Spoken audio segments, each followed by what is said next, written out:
Tinggi.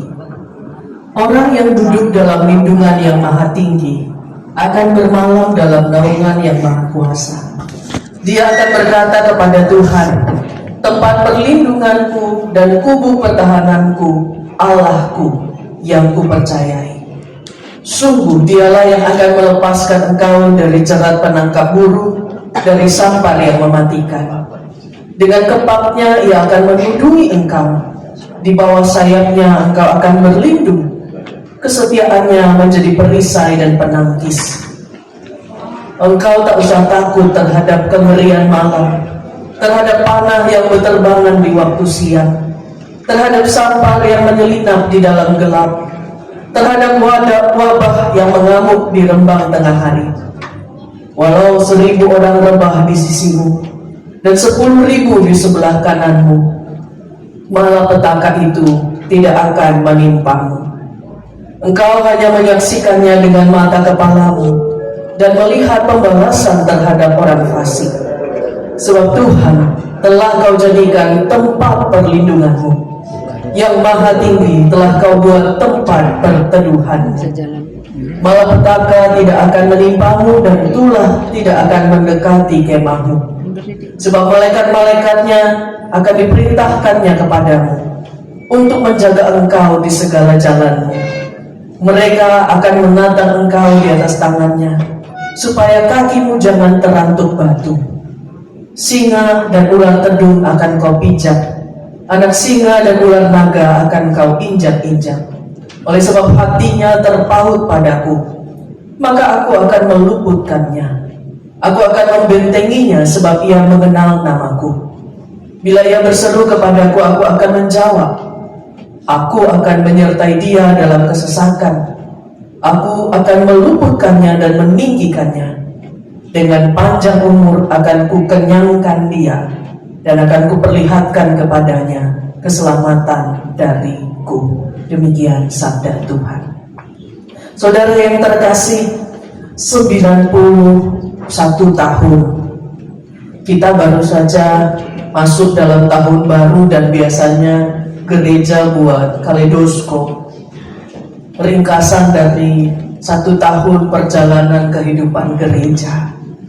Kalau 91 tahun Bapak Ibu, itu bagaimana membuat kaleidoskopnya, dan kira-kira apa saja isi yang akan dimunculkan dari tampilan-tampilan tayangan atau video dari orang yang terkasih.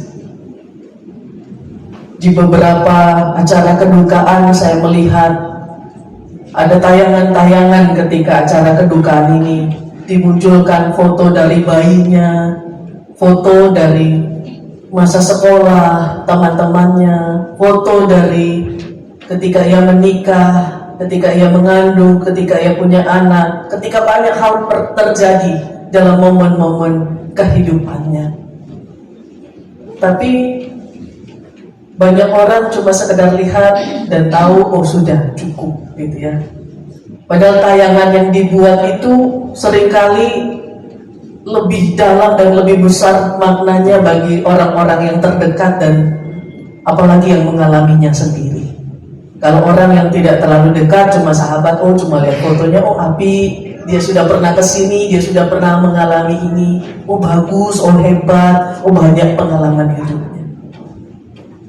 Tapi kalau dirinya sendiri, kalau keluarganya sendiri, tentu satu gambar itu sangat besar maknanya. Satu kali saya didatangi seorang anggota jemaat, seorang ibu. Dia membawa satu tas besar ke ruang konsultasi pendeta. Dia bawa, saya pikir apa itu? Dia mengatakan pada saya, Bu, ini foto saya semua, satu tas besar. Saya sudah mulai pikun dan saya mau rencana pindah rumah. Saya tinggal sendirian. Apakah boleh sebagian dari foto-foto saya ini dibakar atau dibuang? Ini pertanyaan simple kalau mungkin kita tidak tahu ceritanya. Kenapa mau dibakar? Gak ada tempatkah di rumah yang baru? Satu sisi kita melihat dalam hidup kita memori kenangan kebersamaan itu, ada momen-momen yang ingin kita ingat dan tidak bisa terlupakan. Tapi ketika dia mulai pikun, dia mengatakan melihat foto ini jadi menyakitkan. Kenapa? Karena dia tidak bisa ingat lagi ini ceritanya apa waktu itu. Dan siapa orang-orang di dalam ini. Dan bagaimana saya harus mengatasi kegelisahan saya ketika saya melihat foto ini dan kemudian menjadi tidak bermakna apa-apa lagi. Saya menyarankan akhirnya nanti setelah pembicaraan panjang fotonya jangan dibakar dulu. Kalau hanya alasannya itu gitu ya, jangan dibuang dulu. Monggo yang ingat-ingat ditulis-tulisin dulu di bawahnya. Kalau belum ingat nanti coba kapan lagi, siapa tahu ingat lagi. Dan sekarang mungkin beberapa anggota Merisi sudah tahu anggota kami itu sudah betul-betul susah untuk mengingat, bahkan nama kami, nama pendetaannya sendiri sudah lupa. Bapak Ibu Saudara yang terkasih, seseorang mungkin tidak bisa mengingat dengan detail lagi tahun-tahun yang panjang apa yang terjadi dalam hidupnya. Tapi Mazmur 91 yang kita baca ini adalah momen di mana si pemazmur kelihatannya sudah makan asam garam, sudah banyak pengalaman hidupnya. Di satu sisi dia mengatakan dan mendaftarkan, merinci apa saja yang sudah dialaminya. Ngeri-ngeri Bapak Ibu.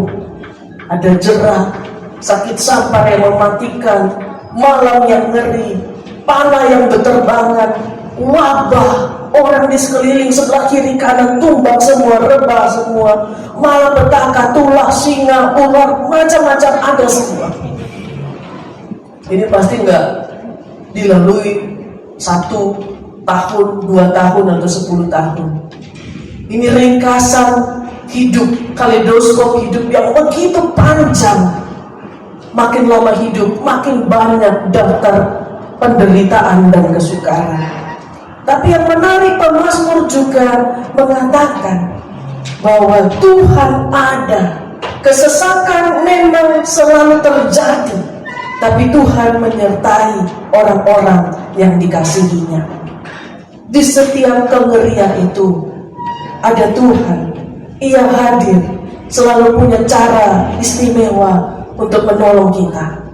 Ada sayapnya, ada malaikatnya, dan selalu tersedia pemeliharaan dalam kondisi apapun. Saya mendorong hal itu kepada ibu anggota kami yang mulai lupa. Makanya di bawah foto-fotonya bukan hanya cerita tentang kesukaran atau prestasi atau keberhasilan yang ditulis. Ketika dia tidak ingat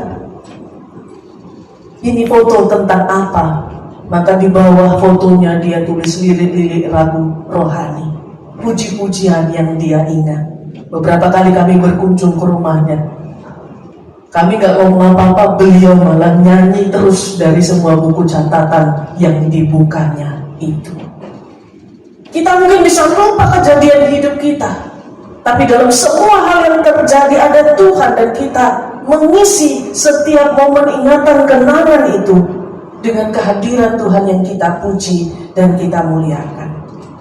Tapi Mazmur 91 ini biasanya yang di stabilo, yang di highlight, yang dihafal itu biasanya ayat 16-nya saja ya Bapak Ibu ya. Dengan panjang umur akan kukenyangkan dia. Panjang umur itu untuk apa sih Bapak Ibu Saudara? Kenapa orang dari banyak generasi, banyak zaman ingin panjang umur? Apakah supaya kita bisa melihat anak cucu cicit kita, canggah kita sampai jauh? Apakah kita yang sudah kerja keras, banting tulang ingin menikmati keping demi keping dari air mata dan keringat kita? Saudara yang terkasih, Mazmur 91 ayat 16 mengatakan, dengan panjang umur akan kukenyangkan dia, dan akan kuperlihatkan kepadanya keselamatan daripadaku. Panjang umur diberikan untuk menyaksikan, untuk melihat, untuk mengalami bagaimana keselamatan yang dikerjakan Allah dalam hidup kita. Karena itu saya merenungkan 91 tahun diberikan Tuhan, dianugerahkan Tuhan untuk mama kita, oma kita yang terkasih.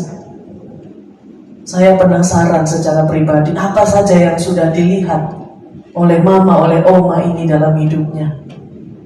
Apa saja yang sudah dinikmatinya, apa saja yang sudah diperbuat Tuhan, yang bisa dilihatnya sebagai mujizat keajaiban di sepanjang jalan hidupnya.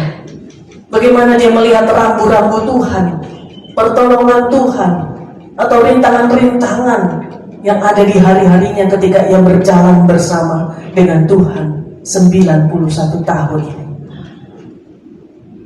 Mungkin kalau disuruh buat daftarnya, saya yakin mama atau oma kita nggak akan ingat juga. Tapi yang membuat kita tahu bahwa pemeliharaan Tuhan itu nyata adalah bahwa dalam setiap kelemahannya, dalam setiap rasa sakit, ia tetap berjuang untuk mengisi hari-harinya yang lemah, tetap kuat dalam Tuhan. Saya tadi baru dengar, oma walaupun sudah sulit bergerak, tapi kalau makan ya tetap jalan dari tempat tidur ke meja makan itu, walaupun dengan keriknya. Tapi hebat juga, karena beberapa anggota kita yang di atas 80 tahun pun sudah malas bergerak, maunya dianterin makanannya ke tempat tidur. Tapi oma masih berjuang. Dan tadi saya bilang, kenapa saya memilih Mazmur 91, karena ada kalimat Tuhan mengenyangkan dia. Sampai detik terakhirnya Tuhan izinkan dia menikmati makan siangnya, dan kemudian masuk menjadi lemas, dan kemudian berpulang. Bukan karena sakitnya, memang sudah tua, dan Tuhan izinkan ia pulang dengan kenyang. Kenyang bukan hanya secara fisik, tapi kenyang dengan pemeliharaan dan kasih sayang Tuhan. Kontrasnya, kita yang kehilangan, apalagi keluarga, oma kenyang, kita kosong. Biasanya itu yang terjadi. Tapi biarlah persekutuan kita pada siang hari ini, nanti ketika kita tidak lagi bisa melihat wajah mama atau oma yang terkasih, kita tahu ada orang yang sudah dikasih Tuhan, dilindungi Tuhan dengan pemeliharaan yang unik, dengan begitu banyak cara Tuhan menjaga dia dari dia di dalam kandungan ibunya sampai punya cicit, sampai keluarganya berhasil semua. Dan itu semua karena Tuhan yang membuktikan jaminannya kepada mama atau oma kita yang terkasih. Hari ini kita diingatkan bahwa kita tidak pernah tahu apa yang persisnya dialami seseorang, apa yang ditunjukkan Tuhan dalam hidupnya. Kita yang ditinggalkan mengalami kesedihan, kehilangan. Tapi sebagaimana oma, mama kita selama hidupnya dijaga terus oleh Tuhan, ya apa caranya pasti selamat dalam Tuhan, maka kita juga yang mungkin saat ini ada dalam duka, ya apa caranya pasti bisa dikuatkan, melanjutkan kehidupan di dalam Tuhan.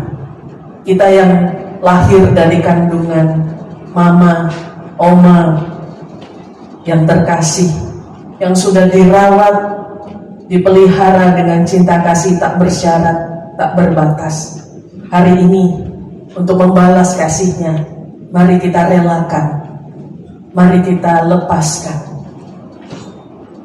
Karena mama, oma kita sudah bersama dengan Tuhan, dan dia sudah mempercayakan anak mantu, cucu mantu sampai cicit kepada Tuhan yang juga dia sudah tahu akan menjaga keluarga besarnya semua.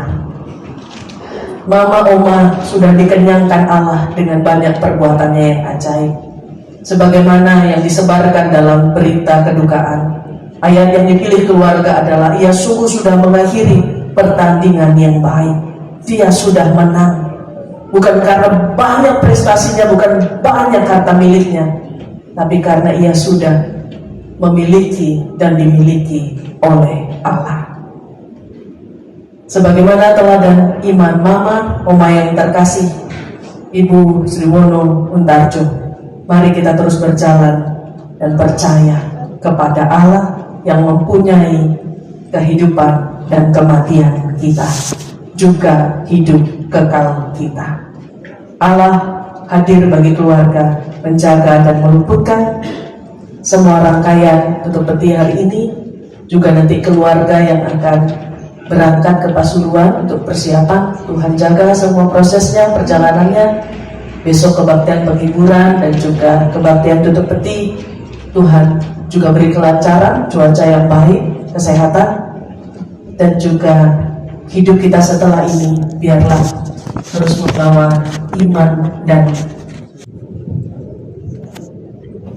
terima kasih kepada Bapak Ibu Saudara yang memberikan sangat intensif untuk acara tutup peti pada pagi hari ini. Kami atas nama keluarga mohon maaf apabila selama ibu kami, Mami tercinta, ada kesalahan selama hidupnya. Dan selain itu, kami juga bersyukur kalau pada pagi hari ini dengan cuaca yang cerah kami boleh mengikuti setiap kegiatan prosesi yang diadakan hingga nanti acara tutup peti selesai. Satu hal yang kami suka adalah Mami boleh mengakhiri pertandingan ini dengan baik. Apapun yang terjadi, kami percaya Mami sudah menentukan pilihan yang terbaik. Di dalam Kristus, Mami tidak pernah binasa. Karena Alkitab berkata, Mami telah menerima hidup kekal.